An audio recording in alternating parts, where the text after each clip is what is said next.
Alright, hello. This is going to be a quick video on engine bay prep for a 1989 Honda Civic Shuttle E2. So essentially the two main things which you probably know about, but this is to show you what you need to do. Below this hole here by the driver's side shock tower, the left hand side cart, you need to beat this in. As you can hopefully see, this is punched in. Yeah, I don't know exactly how much it needs to go, but I just went for it with a hammer, and then obviously I've primed and painted that.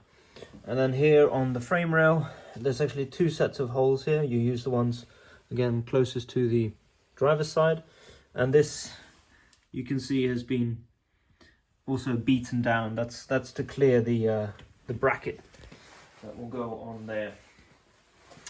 So those are the two major things that you need to do, and it's not a big deal. You just bash them and then paint them.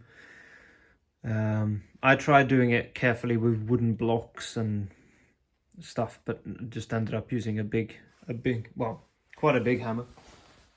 Where is the hammer? So I can actually show you what I used. Here he is. It's my little friend. That's what I used. Yeah, I don't know. 1.8 kilo sledge. So that's what I used to bash those in with. The other things I've done is obviously remove the radiator and remove the front cross member, which I'm replacing with an aftermarket traction bar. Yep, and then now it's time to put this engine in. So let's see how that goes. Ciao. All right, so quick follow-up. Engine is in, or at least the first engine mount. This is how much space I have around my alternator. So as you can see, it's got good clearance. The belt is already tensioned. I did that before I put the motor in. So yeah, you can see here the amount of bashing I had done on that frame rail is plenty. So I did way too much, but I thought better to do too much than too little. Try to give a couple of different angles so you can pause this where you need it to see. But yeah, main message here is if you want to, you could dent this less than I did. If you want to. If that's your cup of cake, cup of tea, piece of cake. Either way, it was easy. And I don't need to show the rear one. The rear one's plenty good enough. I didn't show it earlier, but that's the bracket that needs to go on the rear mount. So it sits like that. Cool. Yeah, let's get this engine hooked up.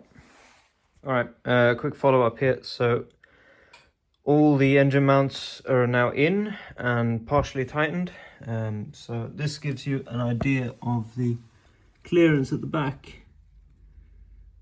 I'm looking at that. I'm not even sure I needed to do anything about that rear subframe, because there is so much clearance there. It's maybe because I'm not using the original bracket. I'm using the Hasport EFRBHY bracket. So maybe that's why there isn't really modification necessary. I don't know. The Hasport instructions still said you should do this, so I did. But yeah, that's the clearance at the back now.